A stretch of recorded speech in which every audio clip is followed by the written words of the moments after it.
Well, it's Wednesday, August the 13th, the year of our Lord, 2008. Welcome to the Irv Homer Show, ladies and gentlemen. This is the 11th program on an experiment we started 11 programs ago. And I'm pleased to say that we're receiving quite a few emails and responses to the program. As far as Iraq, we received some email this week from construction workers in Iraq, civilians, if you will, and Minnesota, Montana, Greece, Hawaii. So apparently the program is growing by leaps and bounds. And I just want to make a caveat or a statement. If you send an email adding to information or criticizing information on the program, of all the emails that I received this week, every one was an email responding to something taken out of context. Now, it's extremely difficult, I know, for some of you to sit for 1 hour and watch the archive of the program or even see it live. But please, if you haven't heard the entire discussion of mine on a particular issue, do not take it out of context and respond. Not that I don't mind constructive criticism, but you're not responding to the program. You're responding to something you took out of context and said, well, this is the reason for it. One was in the mortgage business. One was involving the invasion of Georgia by Russia. And I know that you've taken it out of context because it's obvious that you didn't hear the whole statement. So that had just, if you're going to send me an email and take your precious time and do it, I would suggest that you take things as the entire statement rather than just taking things out of context. As you see, ladies and gentlemen, we have promised you that we will have guests on the program from time to time, people of interest, people that you may have heard on other talk shows being hung up on, fast answers, adversary. Our guest today is not here to be an adversary of mine, and he's not here to be an adversary of yours. He's here to point out the gaming industry in the state of Pennsylvania, in the city of Philadelphia, and in the entire country, and to provide for you information that you may be familiar with, but 9 times out of 10 you're not. And as they say, I'm sure that no one listening to this program or viewing it today or has any friends or relatives who ever lost money in a casino. I know it because all the times I've ever been there, I never lost any money. Liar, liar, pants on fire. Some folks have lost a lot of money. It has cost a lot of people time. It has cost them their jobs. It has cost them their families. It's cost them their income. And once you lose that precious money that you worked hard for, it's tough to recoup it back again. And I know some people think that I dwell a lot on money, but if you know any other way to pay your mortgage or put gas in your car other than by money, I wish you would let me know, because I don't know of any way to do it. So let me introduce my guest without further ado, Bill Kearney, who you've probably seen on television any number of times in short discussions at the Gaming Commission hearings in Harrisburg, if you watch PCN, and of course the author of a book called Comped, which is a fascinating book. It's more or less the true story of our guest Bill Kearney, and Bill will tell you how to get a copy of that book and basically what's in it. Bill, welcome to the Irv Homer Show. Irv, thanks for having me on. It's a pleasure. I mean, we go way back with this topic. We go all the way back until in the late 80s. You were the first radio host to bring on this subject back then, when it was just Atlantic City and Nevada that had gaming. Casino game, commercial casino gambling. Now, of course, that was back then. There was 2 states with commercial gaming. Now there's only 2 states without it. That's how big. And gaming altogether, there's only 20 with commercial gaming. But it's just expanding over the years, and they're looking now to bring them into Maryland. They're looking into, maybe 5 other states to open up in the next 5 years with more gaming. Well, let me tell you why, ladies and gentlemen, I'm interested in it. Why I contacted Bill Kearney, author of the book called Comped, many years ago. Having been in the saloon business, what do you call it, bar, tavern, they were saloons, take my word for it.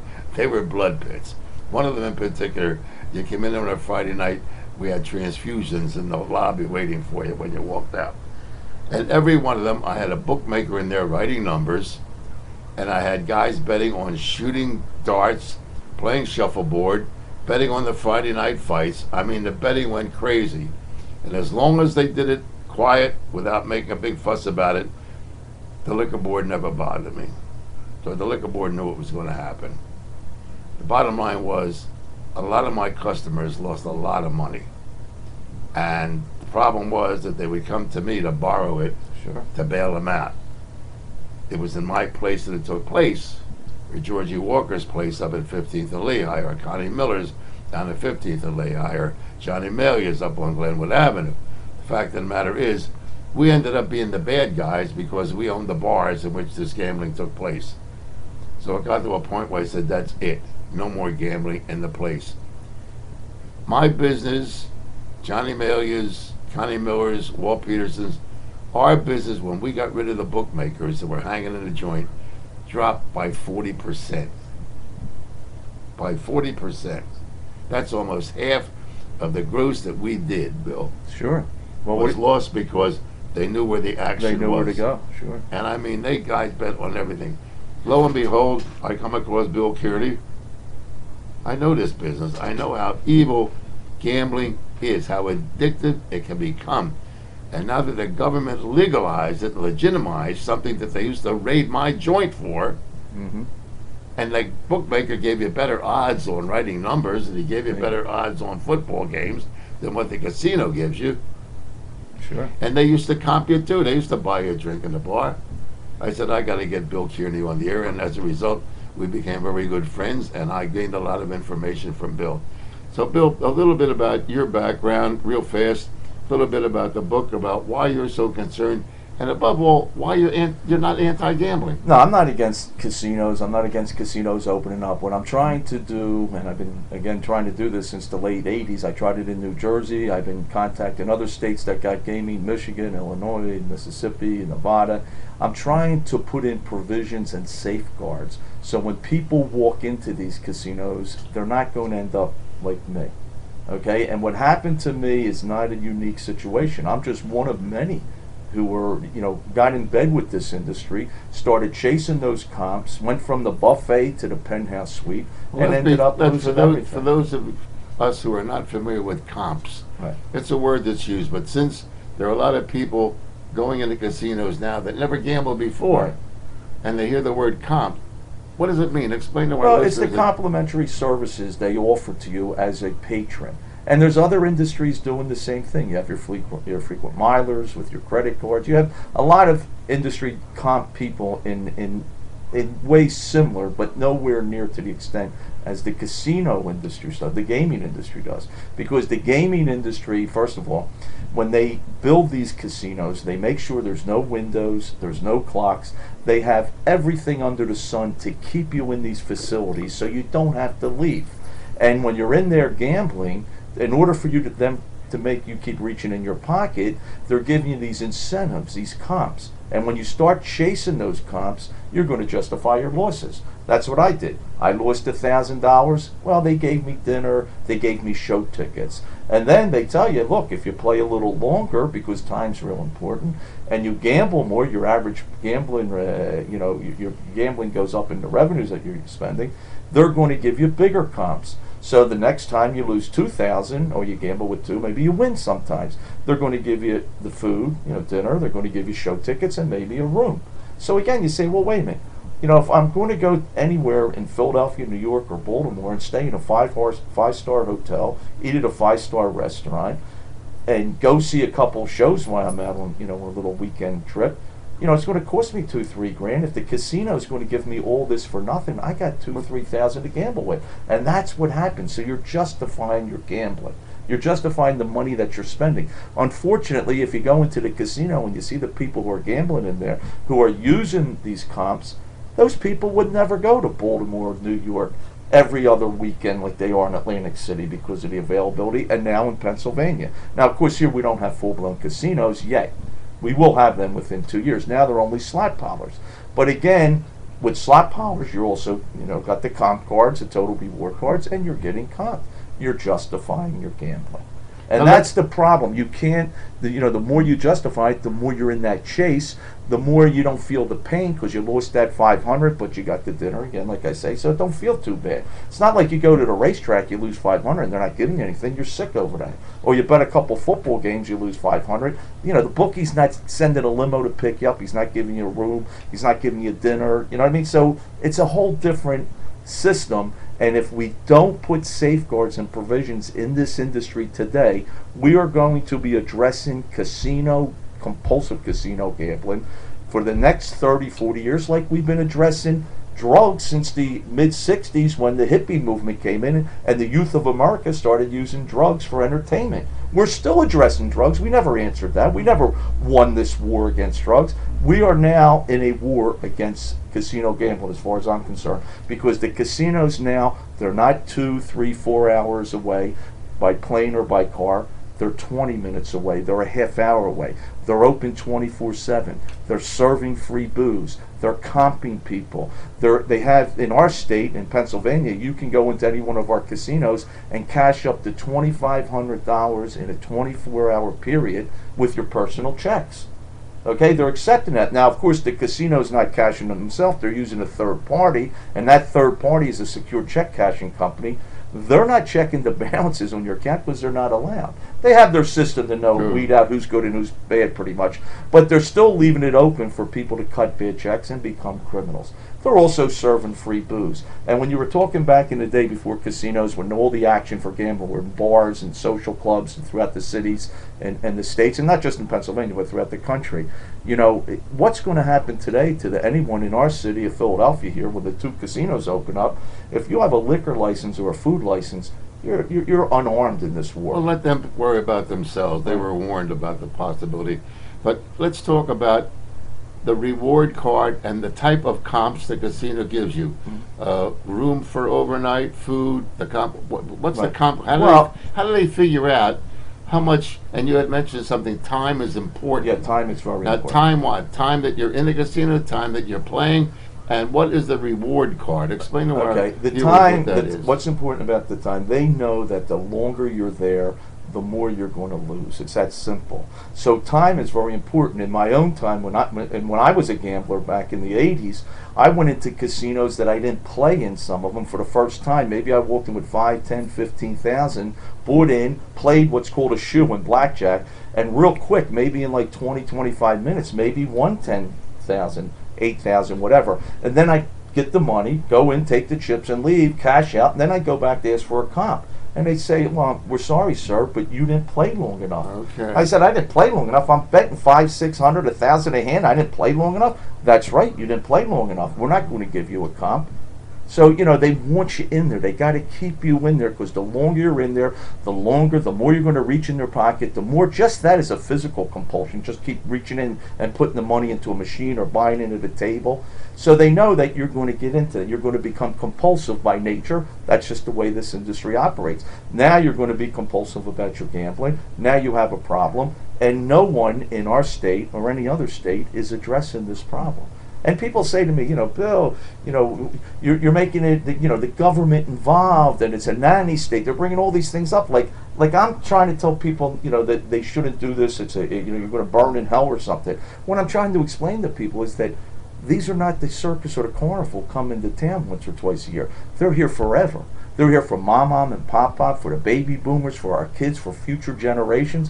Why are we going to let an industry just open up and have carte blanche to destroy individuals and families? And that's what we're doing here. And that's what I'm trying to stop. I'm not trying to close them. That's impossible. What I'm trying to do is make it a safe place, because basically our casinos are no different than if they were amusement parks without cages and safety belts on their rides. Now our government, they're addressing the compulsive gambling problem by addressing it after the fact. They're going to have 1-800 signs, get help. They're going to have literature and brochures to educate you about compulsive gambling. They're going to have a hotline you can call 24/7 to get counseling. I say, well, why are we waiting for the casualties? Why not do something, put the safeguards in so people don't get to that point, Irv? That's all I'm trying to do. And they are fighting me between people in the government I'm fighting, people in our own city that don't understand, that thinks I'm trying to, put people out of work because, what I'm saying, the casinos may have to close because now people will see what they're doing. People won't go in there and be seduced by this industry. Well, I'll tell you the idiocy of comments made by a person that I hold in quite high esteem, and that is the District Attorney of Philadelphia, the neighbor. And she appears, I think, every other week with Dom Giordano on WPHT from my friend Gino Stakes. And the closing statement she made one night when the casino issue was brought up was, well, if they open up the casinos, that'll be more business for my office, which means as a district attorney, there's going to be more prosecution, more crime. 2 weeks later, in listening to the district attorney, her comment was, but look how much revenue it's generating and bringing in the city of Philadelphia. So when you have the chief law enforcement officer of a city admitting that it's going to cause crime to give her office more business, and then saying, but look how much money we're generating to pay for the crime that's being induced.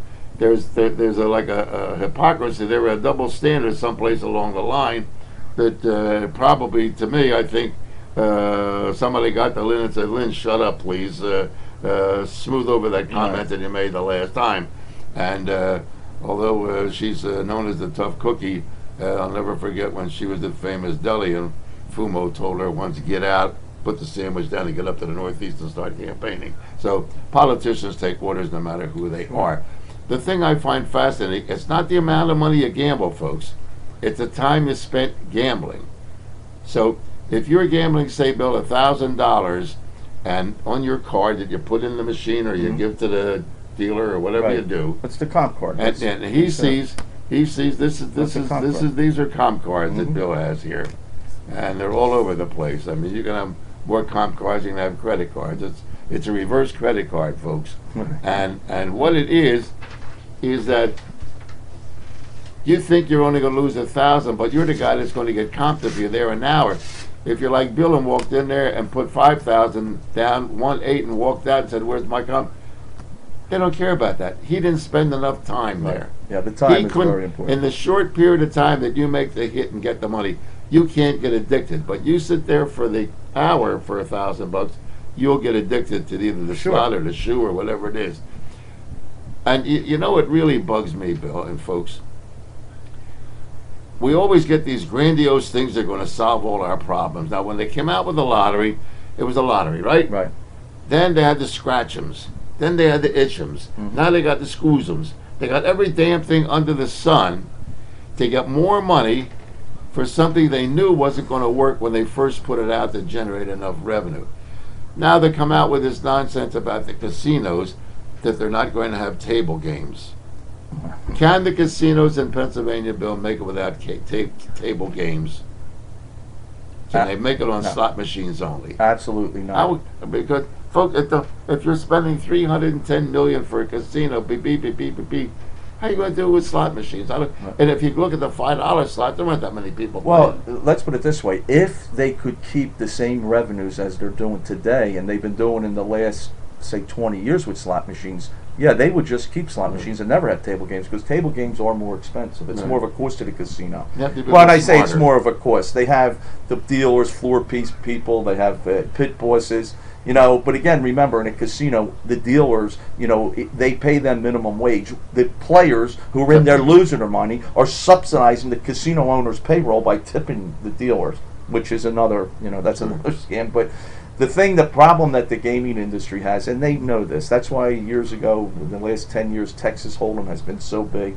The gaming operators are always 10, 15 years ahead of everyone else. This industry, it's amazing the money they put into research and the marketing, it's phenomenal. Sure. But they know that right now today, 70% of all the gambling that's done in commercial casinos today is from slot players.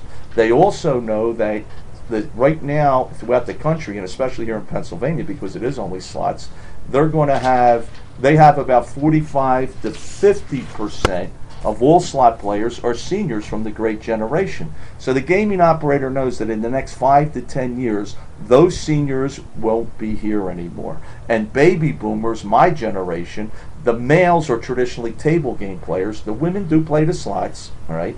But our children who were born with a joystick in their hand, they're not going to art casinos that are just slot parlors to play any type of video poker or any type of slot machine, because these kids were playing games since they got out of their diapers of skill on the videos, on the computers. They want to go in, they want to play blackjack, they want to play crap.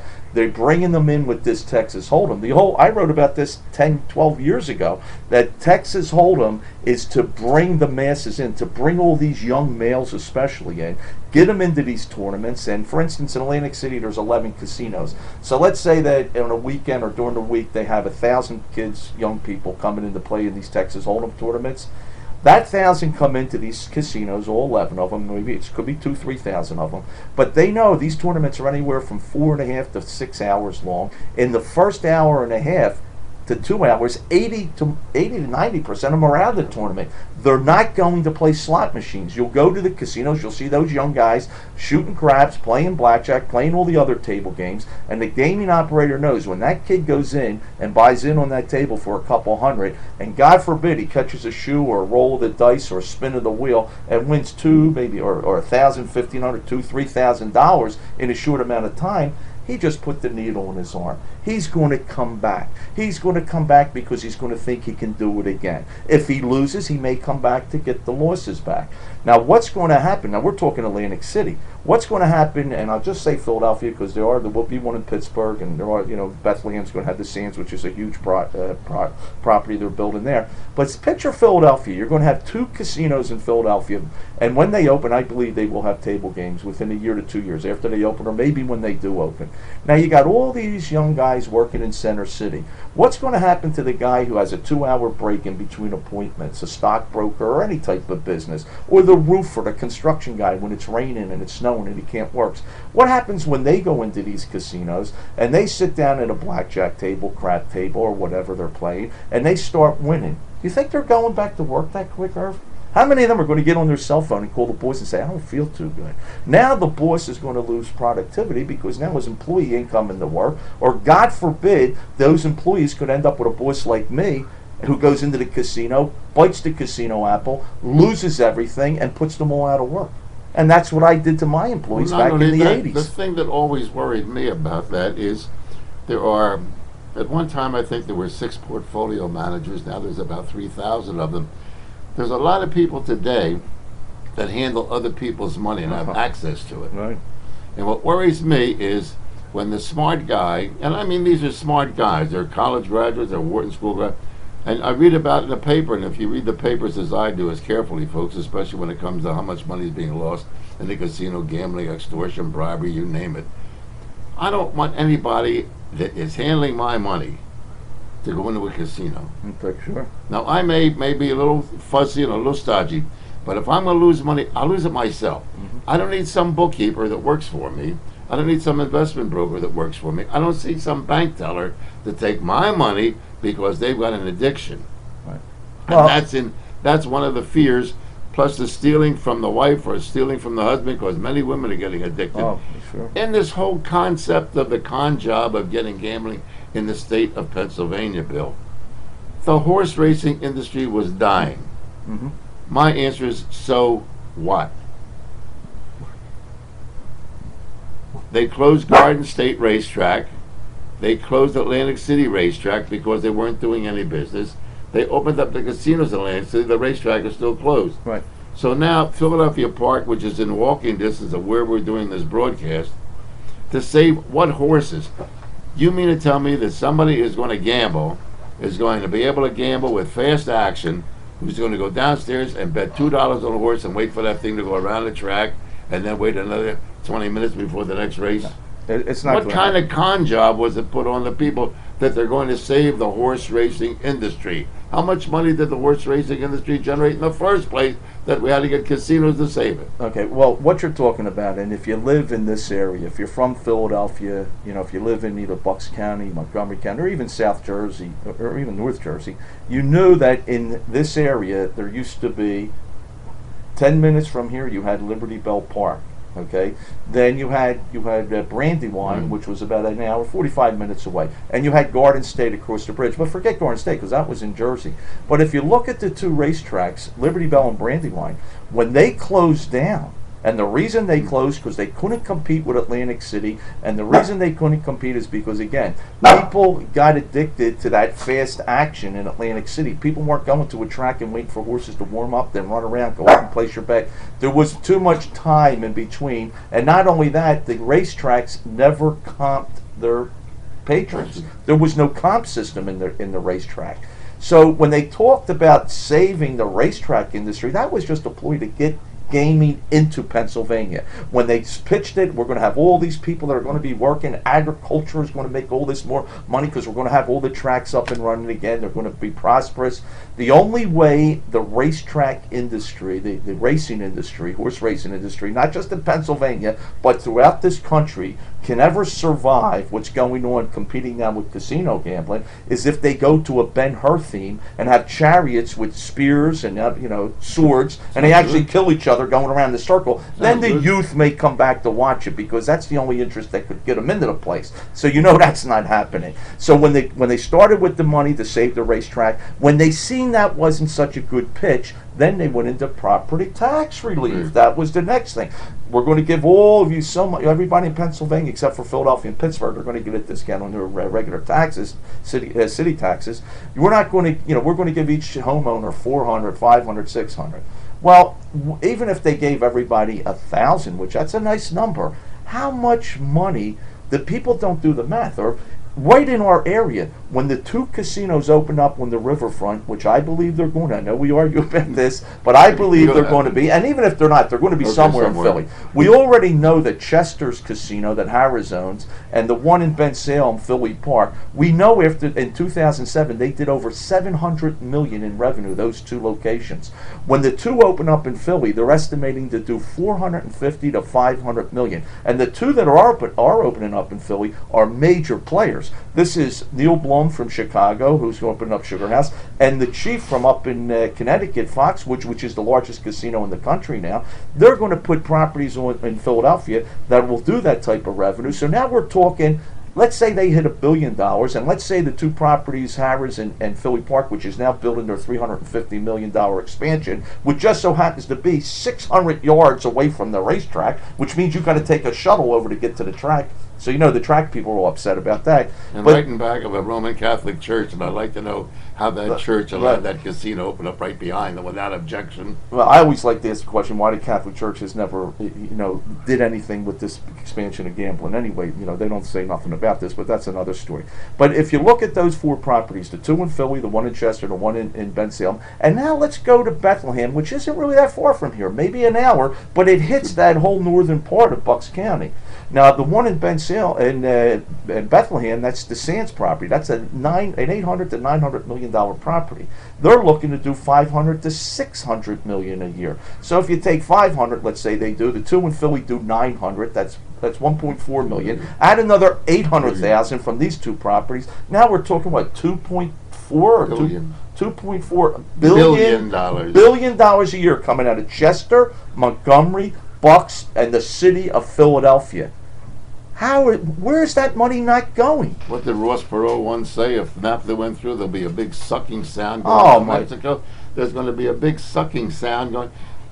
Now the casinos cry because they have to pay 55% to the state of Pennsylvania. Right. And then in New Jersey, what is it, 27? No, they're only like 9.5% in New Jersey. But remember, in Pennsylvania, it's only 34% that goes to the state. The other 12% to the Horsemen's Association, another 12%. Okay. Now, with all of that money that they allegedly have to pay out to other people, where do they get $310 million, $800 million, $900 million to build these things? Right. Well, Irv. Which absolutely boggle my mind. Is it drug money? No, Irv. Where's it coming from? And what I can't get through, people said, Now we're not talking about the non-gaming revenue that the casinos, the restaurants, and the Right, the, we're talking the just boutiques right. and the stuff. We're just talking about the gaming, money. gambling. So money. there's a portion amount of money that comes in from the non-gambling revenue, the restaurants, etc., and so forth. But with all the money that they comp and all the money that they give, they're still making a gazillion dollars in creating an addiction for human beings, because it takes human beings to lose that money Right. or to spend it. And Right. when somebody said, well, the casino took $400 million, that means that somebody had to lose $400 million Right. so they could take it in. Is it that difficult for the average person to see how, if you're in business, as you said earlier, Right. if you have a restaurant in Center City, Philadelphia, a theater, a bowling alley, whatever, any entertainment, show tickets, Well, it's absolutely crazy, because the sucking sound is going to go to a group of investors that are smart enough to know that we can get you addicted on gambling, and you can't do nothing about it because you don't want to admit that you're addicted. Right. Well, you know, Irv, when you talk about the revenues, and the people say, and the state legislators who I'm banging my head with every day of the week, 24/7, trying to get things done. I mean, they do work for the state of Pennsylvania. Their job is really to make sure that people are protective of an industry that they brought to us. Remember, nobody voted here in Pennsylvania to bring gaming. But I say that, I always tell people, look, if you listen to that number that they're saying, yes, we got the highest tax revenue, 55%, the gaming operator, for every dollar he takes in, he's giving the state 55 cents out of the dollar, and they're taking 34 for their coffers and spreading out the rest for the horsemen and this and that. I say, well, why is that such a great thing? I mean, because again, as you said, it's all losses that they're working with. It's all the people in Pennsylvania who, out of their pocket, maybe it's not going to their mortgage payment, their 401ks, their other investments, their kids' education. Who knows? Maybe their household expenses. But when you hear that number and you say, a lot of people say, how do they do it? How can they afford it? I say it's very simple.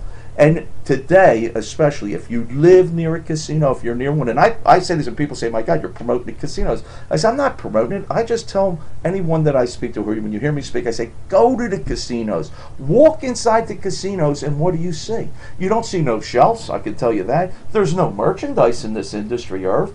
I mean, they have no product. So in other words, they don't buy a product and have to resell it. It's only air and dreams. It's not even money. No, it's not money. It makes sure that you don't deal with money. Right. There's no even paper coins. Chips. There's no coins. There's bling. You Yeah. get a piece of paper. They've eliminated the fact that Right. your money. You're dealing with a credit mentality, the same as your credit card. Well, I'll pay $4 for a year, but I'm using my credit. So they've eliminated the fact that the bling bling of the coins coming down, whether they were dollars, whether they were chip, whatever the heck they were. Now it's all electronic whiz bangs back and forth. We're talking with Bill Kearney, ladies and gentlemen. And Bill, you've seen on television a number of times. You've heard him on radio. He's been a friend for years. He's author of a book called Comped, a book that I think that the casinos certainly don't want you to read. Not because it's anti-gambling. It's a story of Bill's life, and it could happen to you. He was not a guy that gambled until the casinos opened in Atlantic City. He said, let's go down with the wife and have a weekend and see what's going on down there. We're broadcasting from IrvHomer.com, ladies and gentlemen.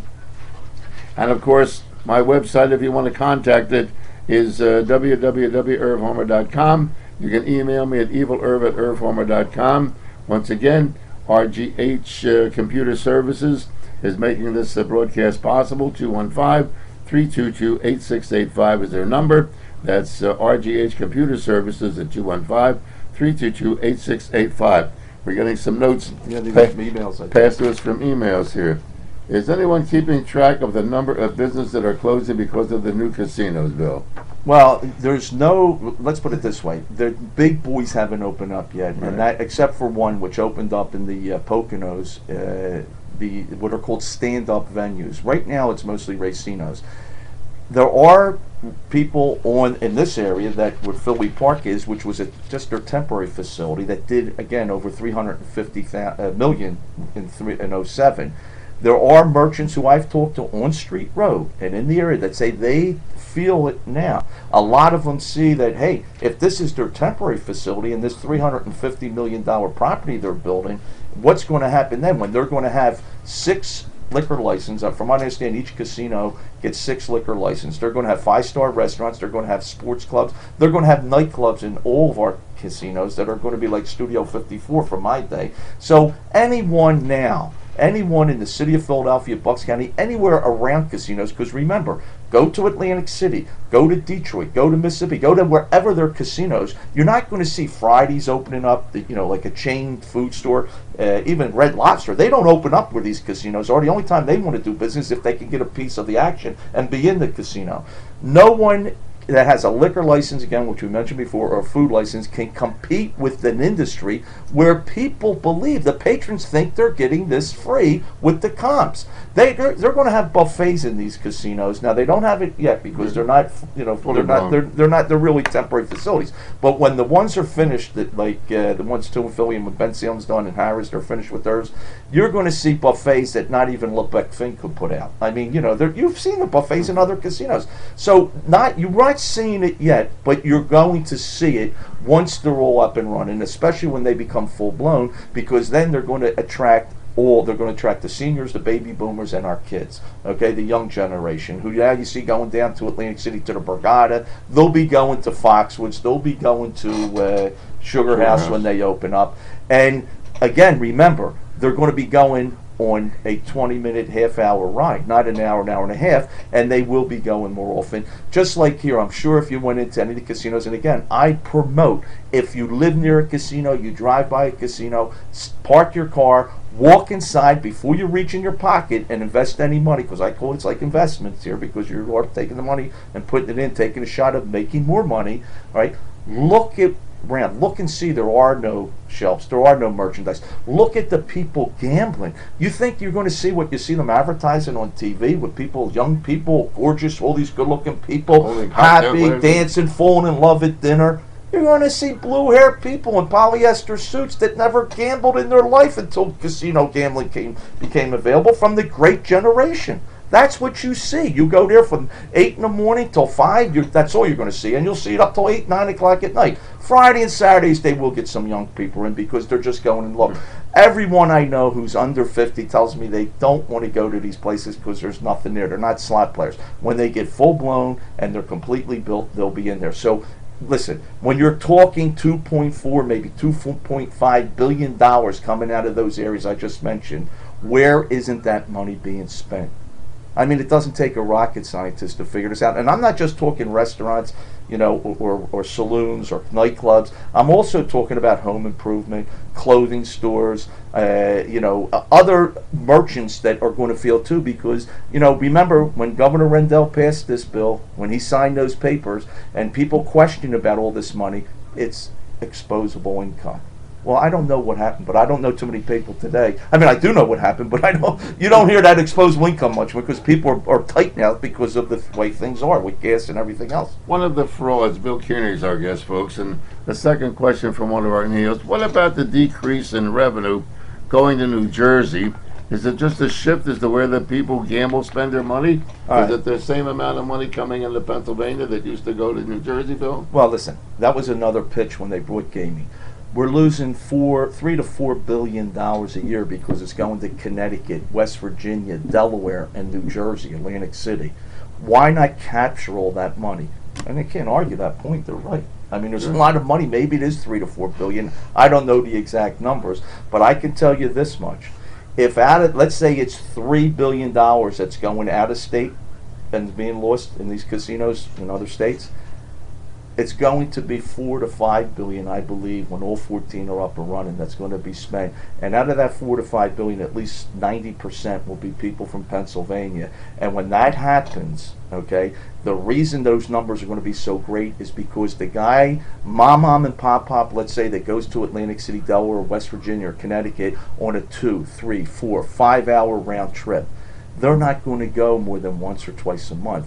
Now, with it being 20 minutes away, that same person is going to go maybe once or twice a week. And when that happens, it's going to escalate. They're going to become more addictive. They're going to, because of the availability. That's the problem. Okay, and people can say, well, no, personal responsibility. You should be, you should be able to handle this. And I hear that with this personal responsibility. I say, please stop it. You make a vice available, you make it legal, and you got it being promoted, and our government officials are saying that this is the same as going to the ballpark, theater, or Disney World. People are, by human nature, are going to walk into these places and think they're right. How bad can it be? Well, I can tell you how bad it is. If you look at the history of this product, and I'm not talking about gambling, Irv, because I never gambled with the horses, the bookies, or anything like that. Okay, my whole addiction was a casino gambling addiction. But I say, if you look at this product, and I always address casino gambling, I address it as a product. Okay, because that's what it is to me. It's a form of entertainment, but it's a product, like an amusement park. If you look at it and you do the history on it, where did it come from? Oh, that's not hard to figure out. Over 60 years ago, gangsters, mobsters, shysters, and conmen, guys like Bugsy Siegel, Meyer Lansky, they went to that hillbilly state Nevada, to that hillbilly town Las Vegas, took Western saloons, and turned them into commercial casinos. It's the same product. It's the same product that those street operators invented. Now it's more addictive, and now it's available to everyone. And that's where the real problem comes in. And now, remember, those street operators, and if we all know the stories from The Godfather and Casino and all the movies and the books the about. Pack with Sinatra, we all know, right? We know all that story, okay? But the story that's not being told is those type of operators, what are called street guys to me, street operators. They're not in this industry no more. You see, something happened back in the 80s when they put the federal banking laws into the casinos. All those street guys sold their interests of these casinos to corporate America. Okay, now corporate America runs them, and that's why corporate America has taken this product and has expanded it in every state, because corporate America can sell it to our government officials because it's corporate America. They're good standing, they're money-making people. They're showing the state how they can cash in on this. And this is the problem we have. I mean, Irv, I think it was 5 months ago, the Democrats hold their debate for their candidates for the president of the United States in the Wynn Casino in Las Vegas. Can you imagine that 30, 40 years ago? They'd be running from these places, but they didn't now want to associate with them. If you were even part of gambling, you couldn't even appear in a nightclub in Atlantic City. Right now, and even Obama came. All these guys, they're getting funding from the gaming industry. This industry, and I believe. And I've been doing this for over 20 years. I believe this industry is connected more to our government than pharmaceutical, oil, you name an industry. First of all, it's a cash business. And it's easy. It's a cash business. Number two, it's an addictive business. And number three, they can track you because the government has to track you. And boy, they can track you with the IRS through the gaming industry. Bill Kearney is our guest. Bill, when we come back, I want you to tell our listeners how they can get a copy of this book called Comped. It's interesting reading. It's fast reading. You can't put it down until you get to the end of the book. And we'll get to Bill and more questions in just a moment. If you want to ask Bill any questions, you can send us an email right now to evilerv@irvhomer.com, and Bill will answer your questions before the end of the program. We've got about 16 minutes to go yet. Once again, we're broadcasting from irvhomer.com. My website is www.irvhomer.com. The email is evilerv@irvhomer.com. And we appreciate all the response you've given us in the short time that we've been broadcasting this program. RGH Computer Services brings you this through the technology of the skills that they have. And if you have any questions about your computer service, just give them a call at 215-322-8685. 215-322-8685. We've got about 16 minutes to go. Bill Kearney is our special guest. And once again, these are the comp cards that they give you. And this is going to make your life real easy. Happy times or happy days are here again. And these are all Bill's. Yes, a question from the audience. Yes, I do. My hand's a little writing. One of the questions from our chat room that we had put up is, are the local Philly bookies powerful enough to stop these big boys with ties to Europe and Russia? Are they? Listen, the bookies, all the social clubs that still have casino night and all. Right now they put in, I believe, if I'm not mistaken, 500,000 or maybe $1 million already, $1.5 million. I forget the exact number. That's for the state police. They're given to raid all these places to take away the poker machines, and the gaming industry has told our state officials, we want all the action. We don't want no competition. Okay, and when Irv mentioned about this, I refer to this as this is the syringe of the gaming industry. If you have one of these cards, believe me, it's no different than a guy shooting heroin. This is your syringe. This is what they delivered our drug with, and that's why. And remember when the legislation now that we have in the House that I've been working on, which I tried actually back in '87 in New Jersey to put forward in their casinos in Atlantic City.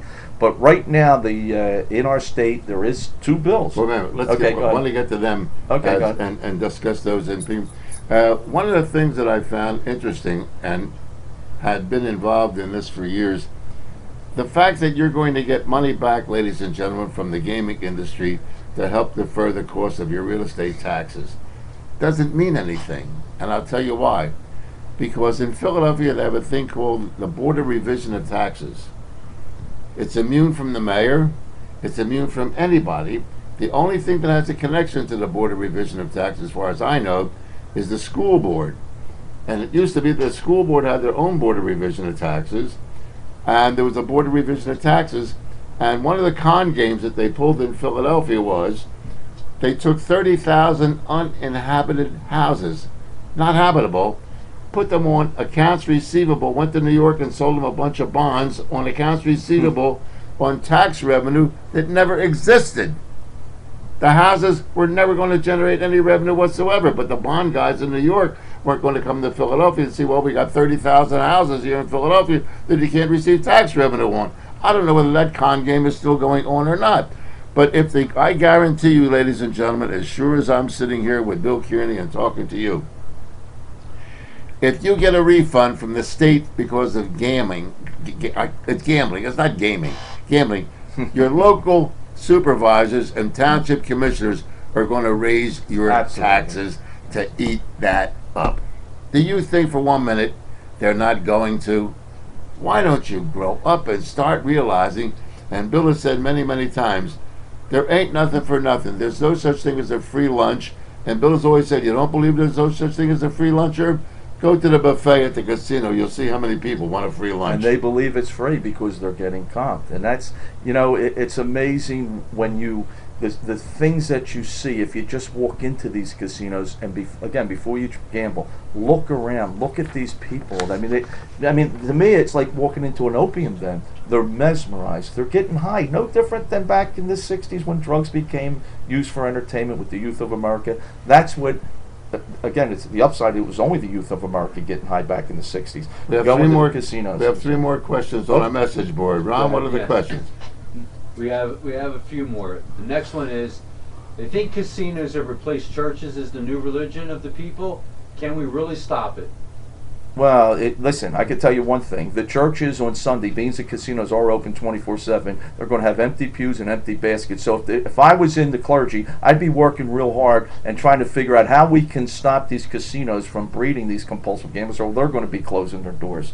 So it's not going to, it becomes a little bit stronger. It's an addiction. I don't know too many people that have there are some, I'm sure, that have a religious addiction, but this addiction, it's not compared to a church or a synagogue, but it's going to hurt the churches and the synagogue again, because they're dependent on donations. They're going to come up short when these casinos are all up and running. Next question is, how many people in the general population actually venture into a casino to gamble? How many venture in? Well, right now, the general population. The general population, I would say, in our area here, because we've had Atlantic City casinos for over 30 years, I don't think I would say maybe 4% of the population hasn't been in a casino gambling. I mean, everyone, we've had them for 30 years, and now we got Delaware. which isn't far, that's been up and running for the last 10, 12 years. So I think the very small percentage haven't been in the casino, but I know there's a very large percentage who go into the casino and get mesmerized by the excitement, the sound, the beauty, because these are magnificent facilities. And how many people go into the casino would never admit to their spouse that they were in the casino? So there may be a lot of people that are gambling that don't want to admit to it. Right, there's a lot of people so that I think sure. that would be a pretty tough question to answer. That's tough, but they're well aware what casinos are today. From the Irv Homer chat room, another question. One more question we Sure. have is, of those who do, what percentage truly become addicted to gambling? I would say in this area, now I believe when the casinos open up in Philly, that we're going to have a 7 to 10% addiction rate with people who will be, it's very simple. Go in to see how many people are addicted to buying lottery tickets. The upside of the lottery ticket is they take a break at 7 to go home and see what they hit the big numbers. Then they start up again the next day. Those same people that when you walk in and they're all waiting in line and some of you wish they'd go buy a pair of shoes with that money, they're going to go into these casinos and lose it all in a day or two because they're open 24/7. They're going to have those close hits and they think they're going to hit that jackpot that's going to change their life. Bill Kearney is our special guest. Now, Bill, we've got about 10 minutes, and I'll turn it over to you. Thanks, all of you, for sending in questions on our chat room. We have people that say hi to both of you. We say hi hello. back. We Hello. say hi back. We'll be around for a while now. I can assure you of that.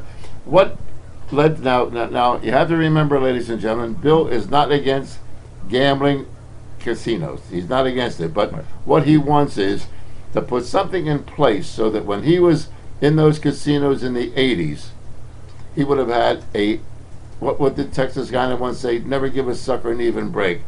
Well, people that are going to gamble, and it's going to be here, they're spending millions of dollars. I want to go into a place where I can have an even break.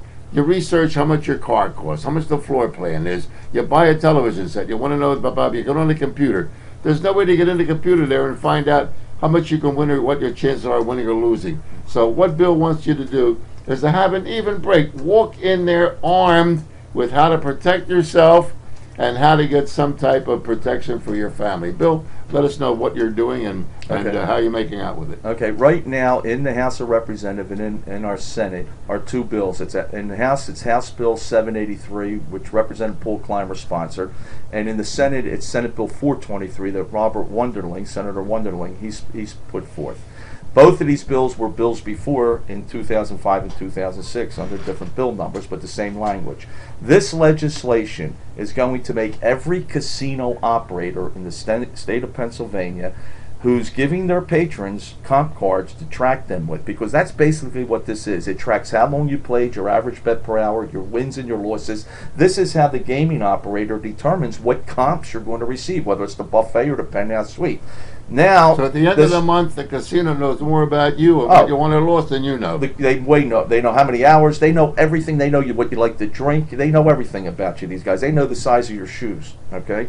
Now, what my legislation would do is make every operator would have to mail their patrons monthly statements. No different than what you get from your credit card, any other money expenditures that are being tracked in your life, okay? Whether it's insurance, stock, you get a statement each month. And on that statement, it will show you how long you played, how much you won, how much you lost, and then the patrons can look at this with both eyes and realize, well, 3, 4, 5 months, the spouse, he looks at he gets his spouse, the husband and wife, they look at both of them. Maybe they realize after 3, 4 months of this so-called form of entertainment, that's the same as going to the ballpark theater or Disney World, is they've lost maybe $3,000, $4,000.